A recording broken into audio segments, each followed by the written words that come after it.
You're on mute. Good afternoon. It's 1 o'clock. I'd like to welcome those members of the public and press who are joining us today for the Combined Authorities Annual General Meeting. My thanks particularly to Councillor Comboy and Huntingdonshire District Council for hosting us this time. There are no fire drills scheduled for today, so if the alarm sounds, I will adjourn the meeting and we will all move to the muster point, which is in the High Street. And a reminder to those present that this meeting will be live streamed and a recording placed on the Combined Authorities website. Originally, I had down here, we have a long agenda today, but as hopefully all board members will be aware, you received correspondence, hopefully last night, where we have indicated that the board, it would be better placed not to go through the full annual general meeting, but to plan to undertake part one business of the agenda only, to ensure that the Combined Authority has appointed committees. We will go through part one, and then I will be adjourning the meeting. Before we begin, can I ask everyone present to turn their mobile phones to silent or vibrate whilst the meeting is taking place? Thank you. So, part one starts with governance items. Traditionally, we put down it as announcements, apologies for absence, and declarations of interest. This is where I have the opportunity as the Mayor to make announcements. I'm very conscious that today's annual general meeting has perhaps more than usual number of attendees and attention than our regular meetings. So I do genuinely welcome those who have taken an interest and have not been involved this and before. It's ironic as I sit here because I'm reminded of I've been on a bit of a journey, starting here as a district councillor and actually looking across to Councillor Comboy, I'm reminded that the winds of change have come, and particularly they have come to this new administration. So it seems very fitting that only a year on since becoming a mayor, I'm sitting in an area where I believe Cambridgeshire per se is showing real change. It's one of these reasons I've got to start thinking about who's going to be my deputy. Well, we already know that Councillor Herbert has done a sterling job in the last few weeks, and I'm very grateful for all the work you have done. But those who may recall, I didn't actually appoint a non-statutory deputy last year. There was some talk about it, it didn't proceed, but I am very pleased to announce to the meeting today that I will be appointing as a non-statutory deputy mayor, Councillor Lucy Nsinga, who again I thank for all the support she has given over the course of the last year, and also expecting of continued cooperative working going forward. Right, so I'm also very conscious, one of the reasons that this meeting has been delayed, that there's been lots of recent events and there's been a lot of additional information and speculation in the public domain. Now, following advice from my staff within the Combined Authority to date, very little additional information has ever been heard from myself. I have followed the advice very carefully, as there are several sensitive ongoing processes, and I am very mindful of the need to respect these and to not be seen as trying to influence any outcomes. However, with those caveats in mind and in the context of a regular board meeting agenda of making an announcements, I believe it is now appropriate for me to speak to some of these events. Firstly, however, I want to be very factual and give an overview of one of the best years of my life. This is the start of my second year in office, and as a combined authority, the officers and you, the members, have achieved a lot during the past year. Soham Station, open, ahead of schedule and under budget, and being enthusiastically used by passengers. Improvements at March and Mainy stations. Successful funding bids worth £4 million secured. Digital connectivity investment beating its target and free Wi-Fi installed in Huntingdonshire, East Cambridgeshire and Fenland market towns. On course to deliver over 1,500 affordable homes, over 4 million for zero-emission buses, and the University of Peterborough, a reality at last, and getting ready to welcome its first students in September. All, I am proud to say, anchored in a sustainable growth strategy that puts good growth, nature, human well-being, physical and mental, at the heart. They are real achievements, and I pay tribute to the excellent delivery-focused team, you, the board members and officers, that has made this happen. Let's be clear. We haven't got everything right all the time, or that this board always lives up to the consensual model that I have regularly talked about in terms of cooperation, one of the C's, that a combined authority ought to aspire to. We have been taking steps to improve the way we work. Steps have been taken to improve the way we consider risk, the way we measure outcomes from our projects, to start to get a handle on underspends. I know all board members are very pleased that we have committed to making officers from constituent authorities, especially the chief executives, much more a part of the way we work. All of this modelled with climate change work, but we'll increasingly see that happening in all our areas of policy.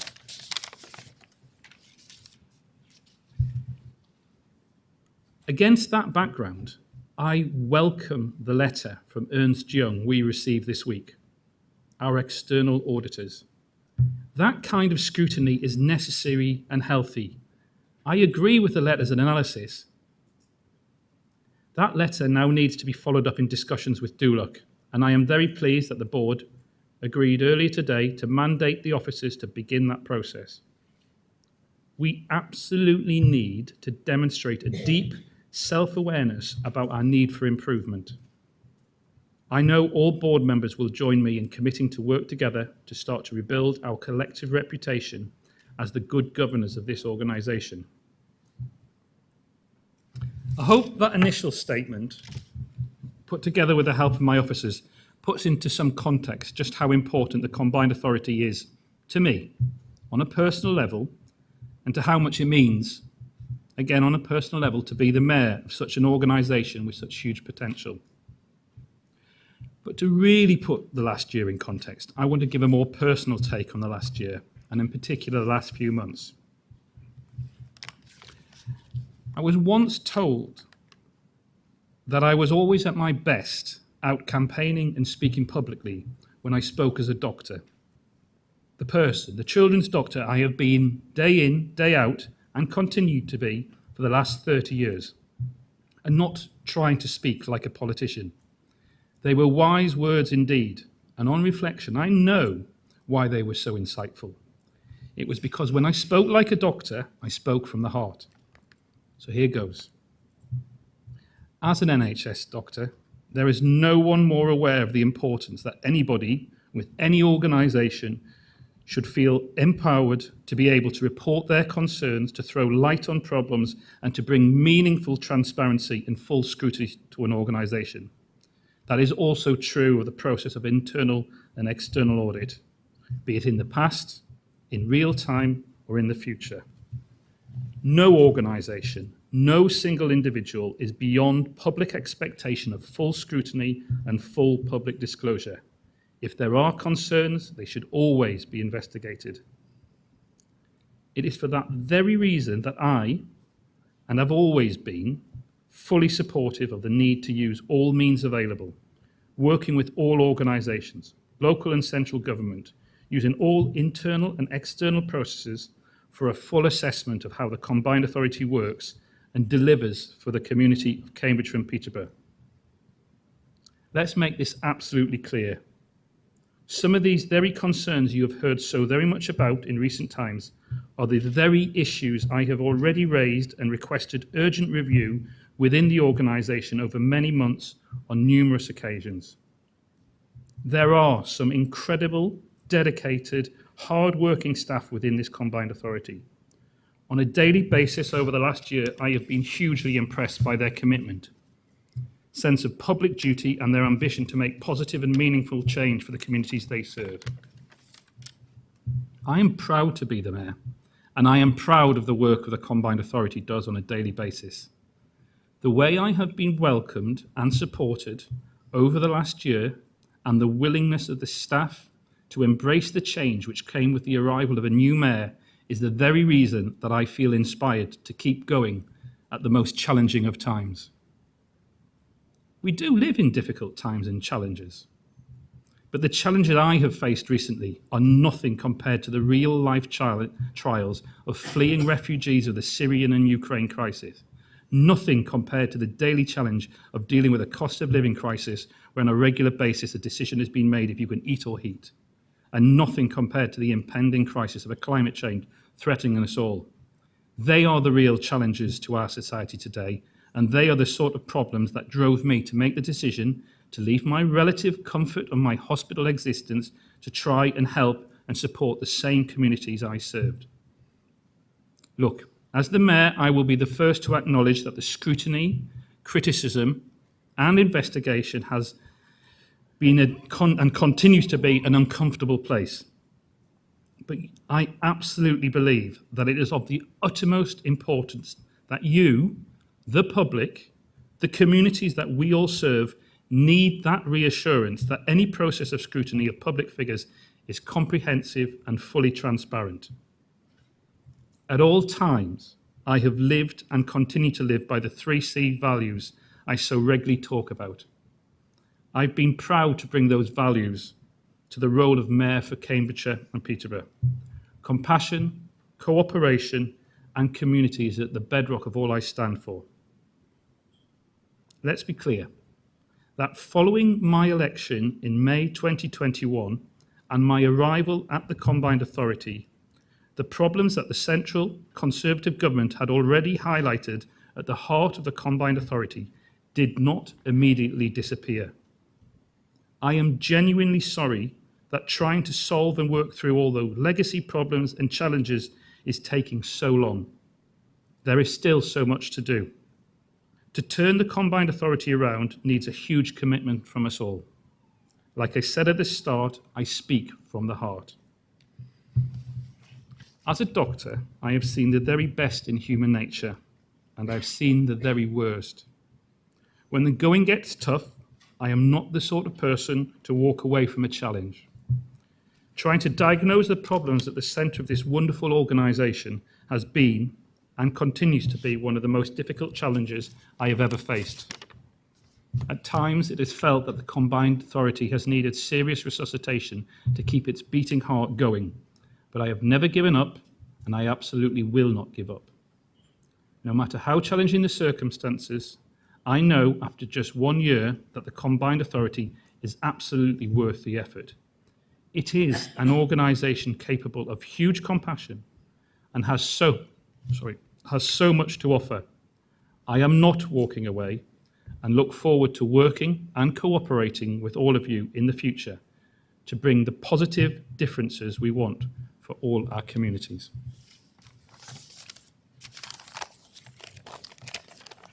Will the Democratic Services Officer let us know of any apologies, please? Thank you. Of course, Bridget.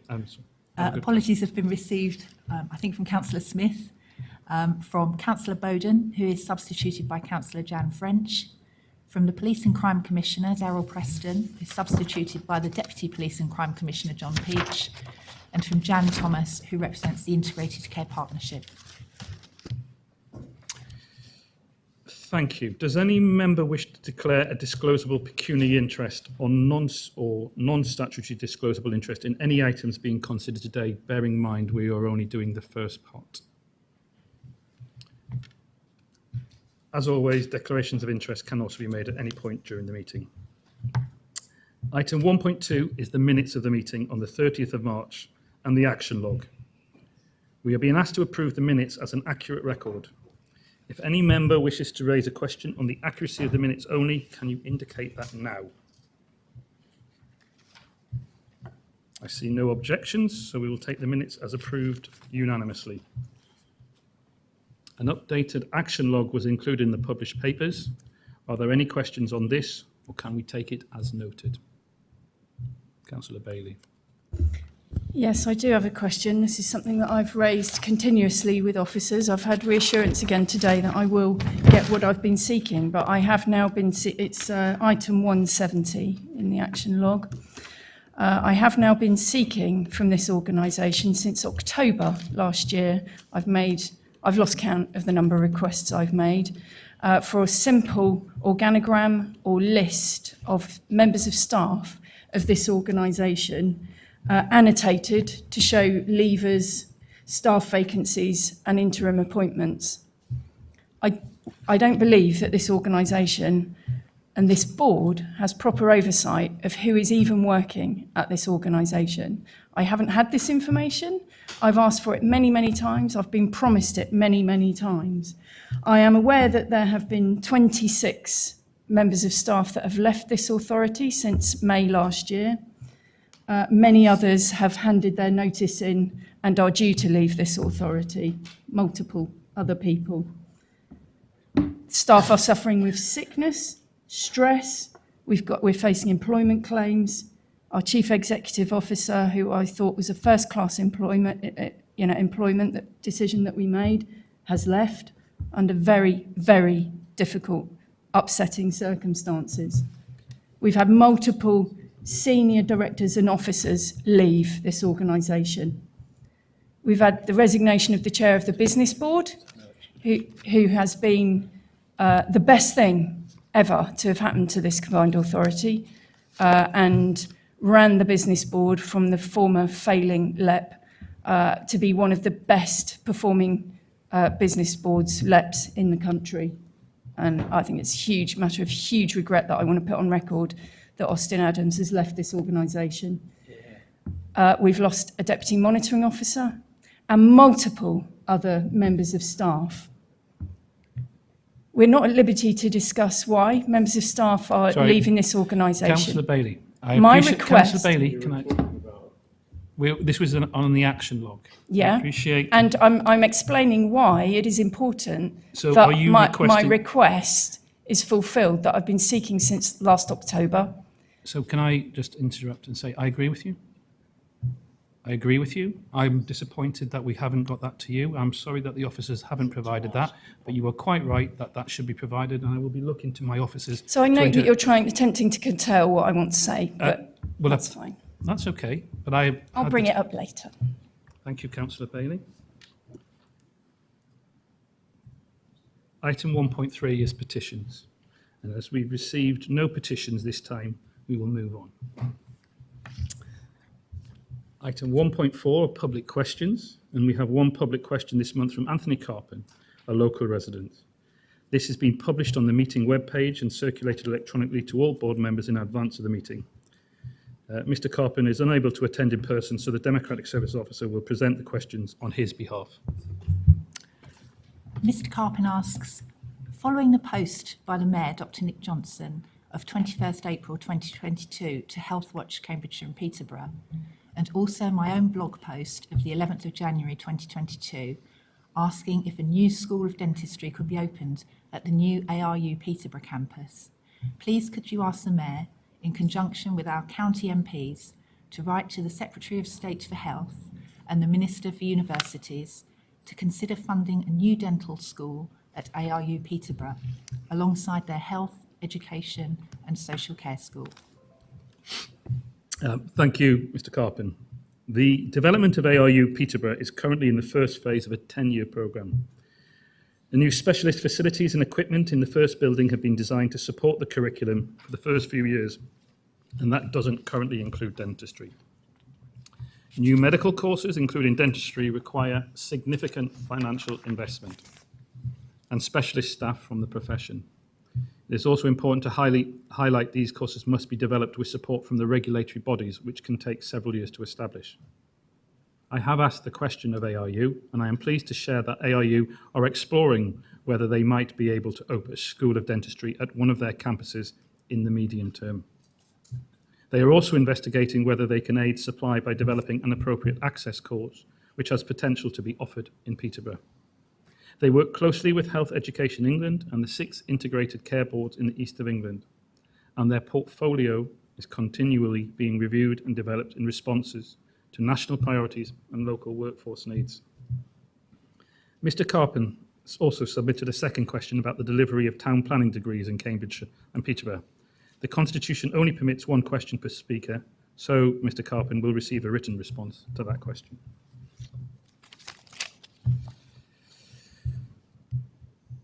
Item 1.5 is the membership of the Combined Authority for 2022 to 2023. Can I please ask Councillor Edna Murphy and Deputy Police and Crime Commissioner John Peach to step outside of the meeting room for the duration of this item, as we will be considering co-opted member status for 2022 to 2023. Has he gone? Okay. The Deputy Monitoring Officer, Jodie Townsend, will introduce this report and all of the remaining reports in part 1 of the agenda. Thank you, Chair. So the purpose of this report is to note the members and substitute members appointed by the constituent councils as set out in Appendix 1 to the report, and to recommend continued co-opted member status to the organisations listed below at paragraph 2.4 of the report, and note the named representative and substitute representative of those co-opted member organisations. The recommendations are as stated in the paper. Are there any questions or comments on the report, or can we move to the vote? We will move to the vote. I'm moving the recommendations from the chair. Do I have a seconder? Take it from my deputy, Councillor Herbert. Votes in favour, please raise your hands. Is that unanimous? Okay. Carried unanimously. Would officers now ask the co-opted members to join the board, please?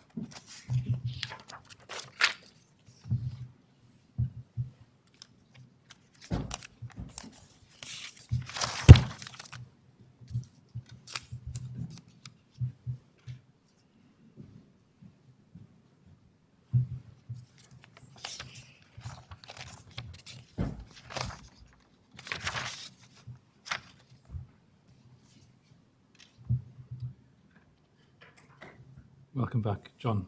Congratulations. You're back on board. Item 1.6 is appointments to executive committees, committee chairs and lead members. An updated Appendix 1 containing the final committee nominations from constituent councillors following their annual meetings was published on Tuesday the 31st of May and circulated electronically to board members. Jodie Townsend remains with us to introduce this report. Thank you, Chair. So the purpose of this report is to note and agree the Mayor's nomination to lead member responsibilities, and the membership of the committees included the chairs of committees for 22-23 as set out in Appendix 1. To note the committee members and substitute members appointed by constituent councils to the combined authority for the municipal year 22-23, and to note and agree membership of the employment committee for 22-23, also in Appendix 1. Is that all right? I'm opening the report to discussion. Andy Neely. Just a clarification point. So the business board's not mentioned in the appendices here. That's partly because we're in the process of advertising for a new permanent chair following Austin's resignation.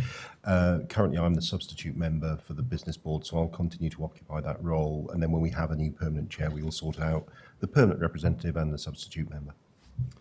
Thank you for that update. Councillor Fitzgerald. Couple of things. I note that unless there's an update to this, that some of the Peterborough nominations are missing, which is strange. But just in case you've not had the updates, I'll make sure that they get to you.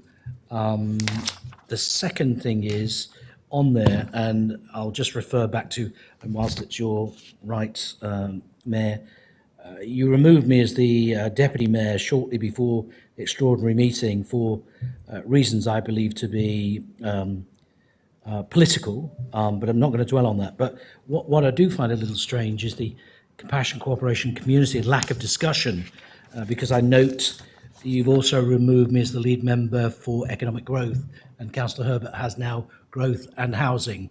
I don't know whether that's an oversight or whether you just deliberately did that. I put the two roles together. It's not what it says on here. Okay, but we would proceed with that as it's stated. And no, that's fine. So you deliberately didn't discuss that with me? Because last year, I recall, we had a consensus and a discussion when we talked about what member would do what role. So I'm just stating to you that you've had no discussion with me and not had the courtesy to inform me that you were changing that. I put the two roles together as the thing is, when I told you that you would no longer be Yeah. the deputy, Yeah. that was to be assumed that you would not take on the role. I No, that apologise wasn't to be assumed. Oh, well, I assumed it, and I apologise for that oversight. Again, Do you accept my apology, I would Councillor criticise Fitzgerald? your judgment here on Okay, that. do you in accept my terms of apology? Sorry? Do you accept my apology? I accept your apology for not telling me. I criticise your judgment in terms of how you've gone about it. Thank you very much. Okay, well, we've cleared up. I would also caution you about the judgment about why I did what I did in regards of deputies. That will come out in the course of time. Would you like to explain it now in No. public? I know why you did it. Now, Would you like me to give you my reason why you did it? No, I don't want to hear you. Well, I'm happy to. You did it to avoid a motion where I would have chaired the meeting and you didn't want that to happen. That is your opinion, and I look forward to the time when I can explain why I did what I did. But I will actually thank you, Councillor Fitzgerald. I will actually... Sorry, Councillor Herbert was No, sorry, chuntering through the in chair, background. Councillor Fitzgerald. I was, No, it wasn't through the chair. through the chair, Councillor Herbert was trying to say something. Well, in taking on the role, which has been one of needing considerable care, I do believe that Councillor Fitzgerald could have acquitted that role, but I hope that he agrees that the business has been conducted as well as we could have done, given the complications and the challenges that we're in. I don't agree. And as you say, Mr. Mayor, everything will come out in the wash, including your role in how this combined authority is run. Thank you, Councillor Fitzgerald. Councillor Bailey. Yes, thank you, Mayor. Frankly, I absolutely cannot support Appendix 1, which is about lead member responsibilities. The hubris of the Mayor putting himself forward as lead member for governance and policy, for policy, and lead member for governance, lead member for investment and finance, lead member for transport, is absolutely shocking. It speaks to the Mayor's total lack of personal insight. It is shocking. The comments of the Mayor at the outset of this meeting were shocking and disrespectful in the extreme to staff at this organisation who are suffering. And we've been talking about it now for what feels like months on end. Absolutely disrespectful. And it speaks to the Mayor's complete lack of personal insight into his own behaviour and what is going on in this failing authority. In relation to policy, the Mayor cited at the beginning of the meeting a number of things that have happened in the last year.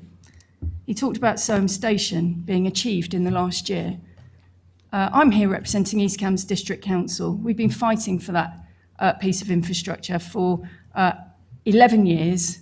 East Cambs led the charge for 8 of those years, and we opened Soham Station last year. I actually wasn't even invited to the opening of Soham Railway Station. The idea that this Mayor had anything to do with the opening and the delivery of Soham Railway Station is farcical. And I could go through the rest of the list, and actually everything on the rest of the list is previous administration policy.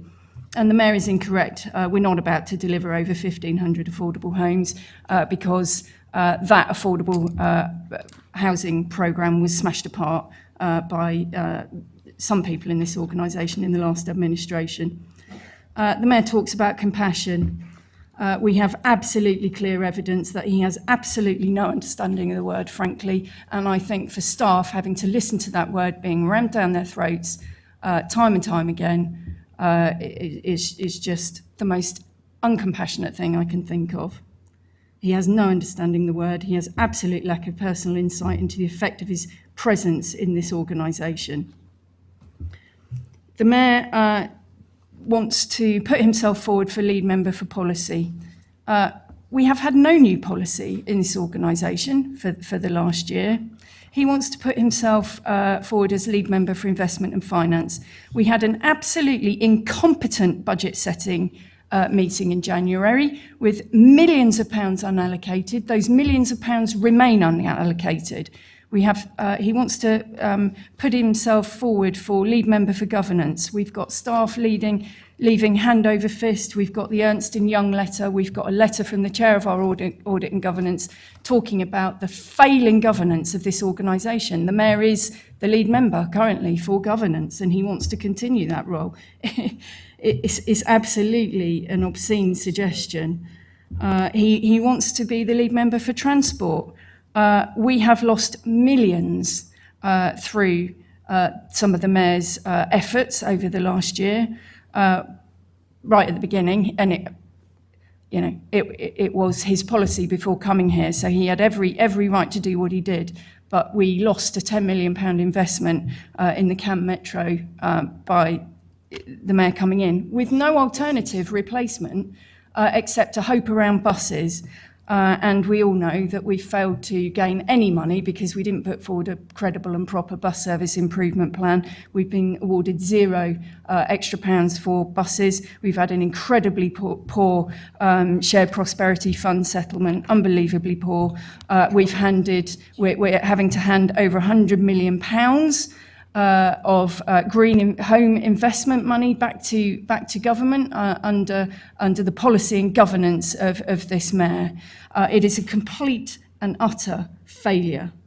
We've had 26 staff leaving. As I was trying to say earlier, many others have handed their notice in and are leaving. We are rife with sickness, stress, employment claims. Our chief executive, who I had massively high hopes for turning around this organisation, came in October and within days was in difficulty in this organisation. We've lost multiple very senior directors and officers. We've lost the chair of our business board. We've lost our deputy monitoring officer.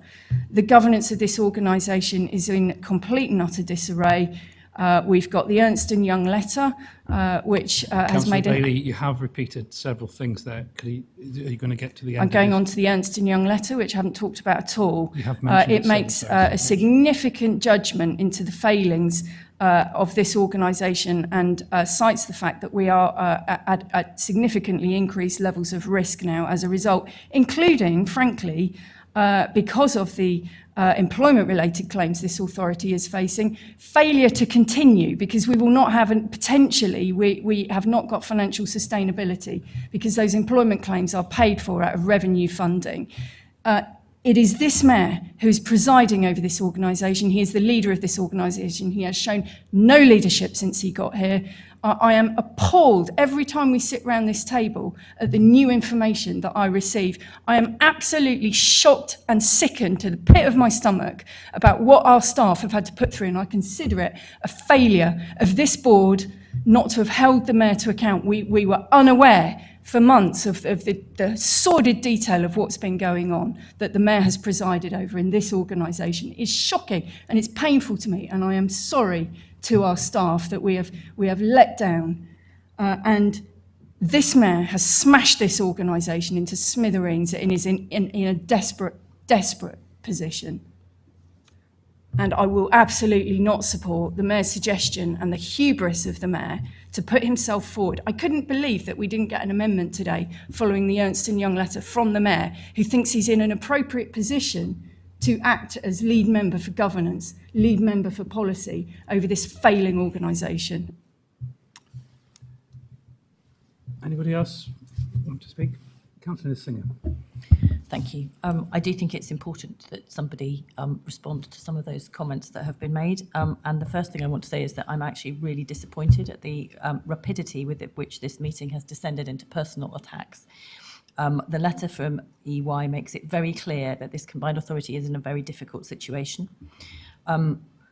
I'm not going to pretend that I was ever in favour of setting up this combined authority. I have never been and remain not a fan of directly elected mayors, and I'm sorry, Mayor, to have to say that. That's not a personal opinion. However, I would like to say that I think it's our joint responsibility to make sure that this board functions, and descending almost immediately into quite extreme personal attacks will not help with that. We need to try and get this organisation back on track, and the way to do that is to try and work together and to make sure that our staff have the support that they need. Now, the set of announcements that the Mayor made at the beginning about the achievements of this authority, some of those certainly were undertaken in the previous regime. There's no question about that. Some of the problems with this authority also came from the previous regime, and the set of responsibilities for which the Mayor has put himself forward are not dissimilar from the set of responsibilities which were put forward by the previous Mayor. Now, personally, I don't think that either of those are a particularly ideal way forward. I think we do need to try and make sure that we have a collaborative board where responsibilities are shared out and where responsibility sits not only across the board, but also with the constituent authorities that make up this body. I think we need to make progress towards that. I don't think that progress towards that was helped in any way by the motion that was put forward and which we finished discussing at our internal meeting, at the private meeting that took place before this one. I hope very much that we can move away from the kind of personal attacks that we've had and back towards the collaboration, and I'm not going to use any more C's, that actually we need to have in order to get the right outcomes for the people of Cambridgeshire. So if we can try and restrain the personal attacks, I think that would be helpful, not only for the working of the board, but actually also for the staff in the organisation for whom that kind of personalisation of things is not helpful for them either. Thank you. Thank you. Andy Needham.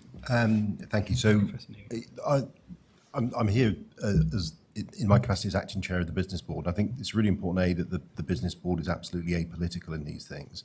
But if I reflect from a business perspective, it seems to me that the board has a collective responsibility to help make the organisation work. It was interesting, I was talking to somebody from Manchester last night at a dinner and commenting on how well Manchester and Birmingham have done in terms of things like the Northern Powerhouse and the really coherent positioning that those regions have with central government and are then able to garner central government support.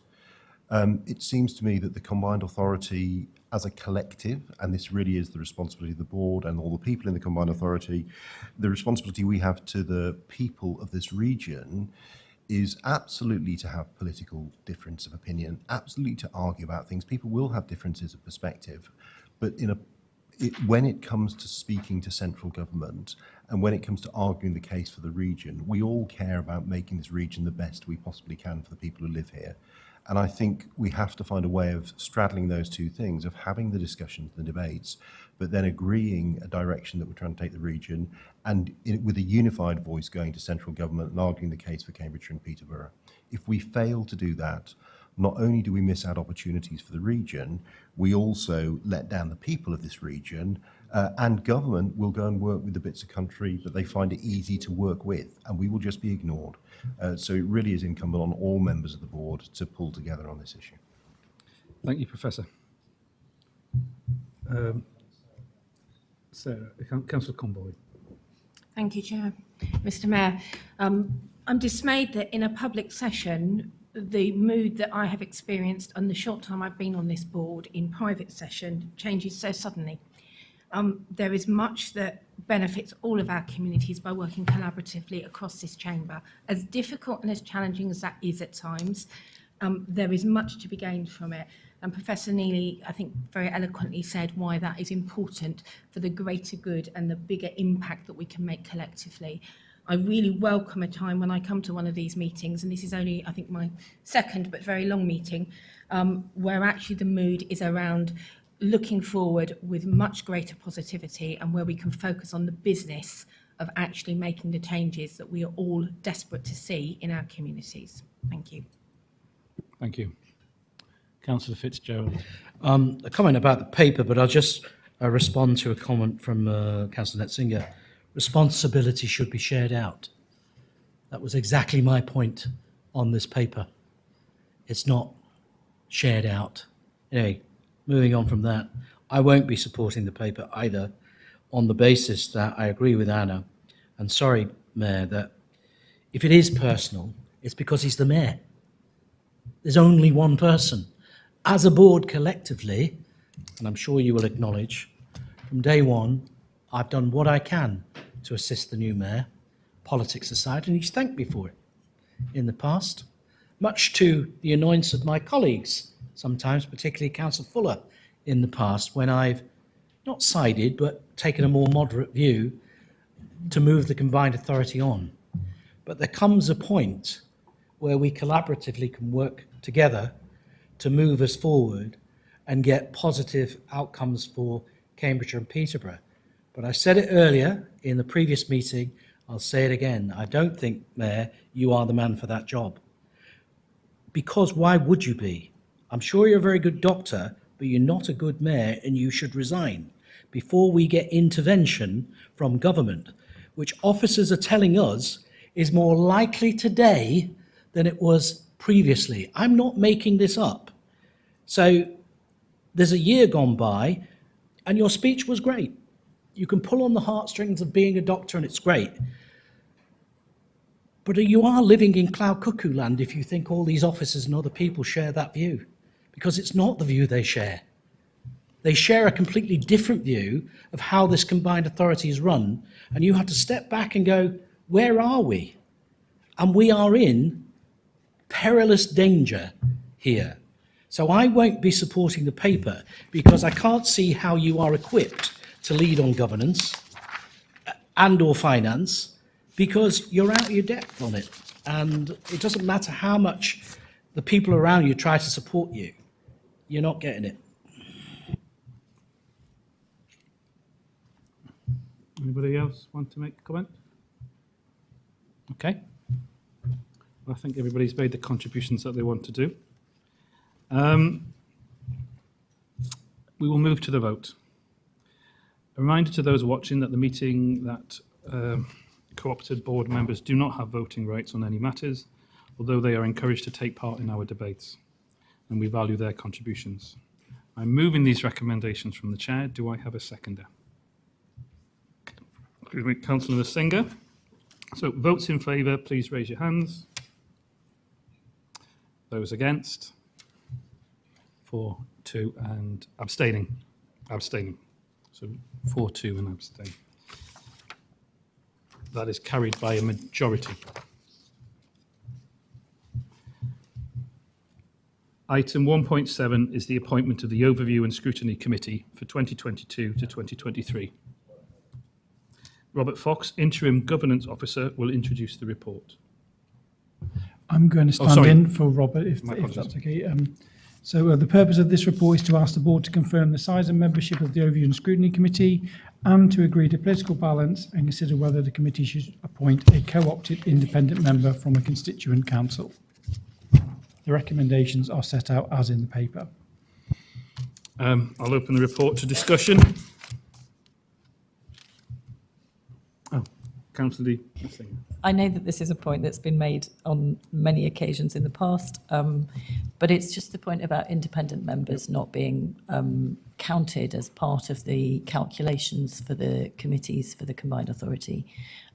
As we have more and more independent members being elected across Cambridgeshire and Peterborough, the situation that those members are not counted as part of the proportionality for the Overview and Scrutiny Committee and the Audit Committee becomes more and more extreme. Yeah. And I think, given that we are going to be in conversations with DLUC, no doubt, maybe this is something that we can look at changing in the future, because I think it's increasingly a problem, and we need to be able to review that in a year's time.